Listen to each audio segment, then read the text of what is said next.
Ngayon naman tuturuan ko kayo kung paano gumawa ng ranking list o makuha o malaman ang rank ng inyong mga estudyante. Ito ay ginagawa kadalasan kapag gusto nyong ma-identify kung sino ang first honor, second honor, third honor, and so on. Okay? Ibig sabihin, inirarank natin ang kanilang general average. Okay. Kadalasan ginagawa nga ito kapag ang inyong bilang ng estudyante ay lampas ng 50 and above o kaya ay mas marami pa.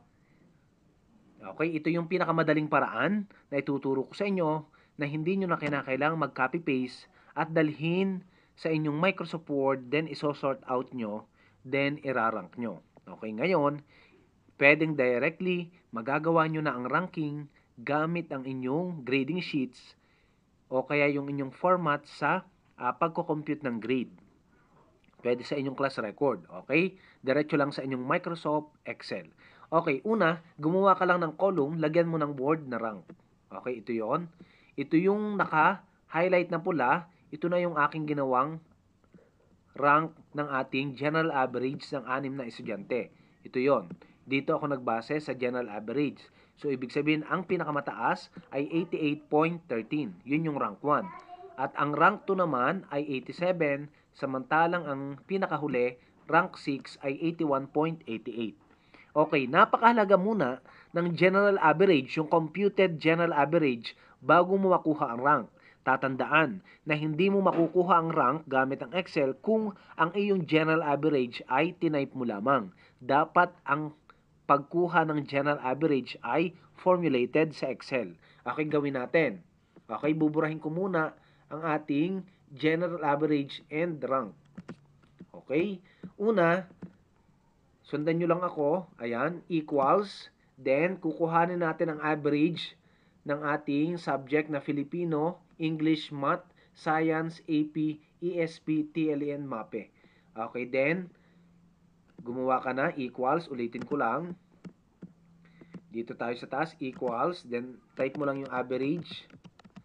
Then, shift, i-press mo lang yung open parenthesis. Then, i-highlight mo lang yung grades nila, lahat ng grade na kukuhanin mo yung average. Then, close mo lang, nakuha mo na yung average.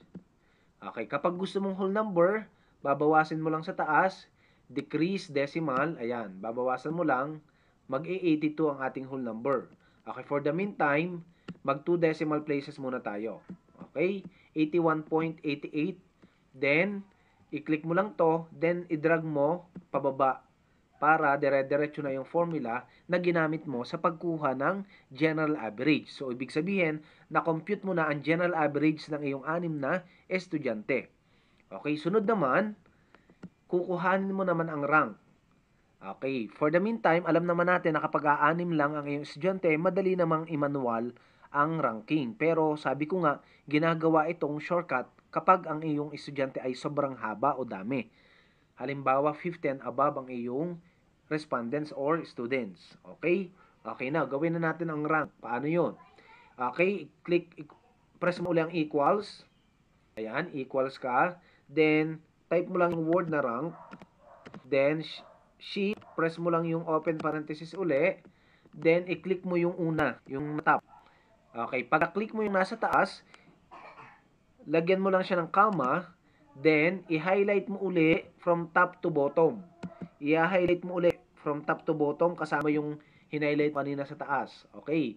Then, kapag na-highlight mo na yan, press mo lang ang F4, lalabas na yung may dollar. Yung may US dollar na sign or symbol.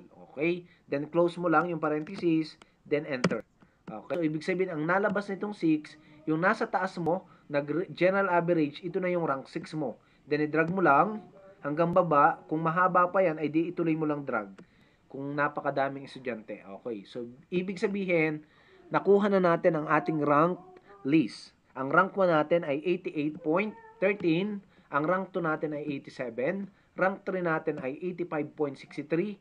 Ang rank 4 ay 83.63, rank 5, 83.13, at ang rank 6 mo ay 81.88. Ganyan lang kadali ang pagkuha ng rank na hindi mo na kinakailangang mag-copy-paste from Excel going to Microsoft Word then isosort out mo. Ngayon, sana may natutunan kayo sa tutorial na ginawa ko ngayon. Paki-like, subscribe, and paki-share naman sa iba para matutunan din nila. Maraming salamat!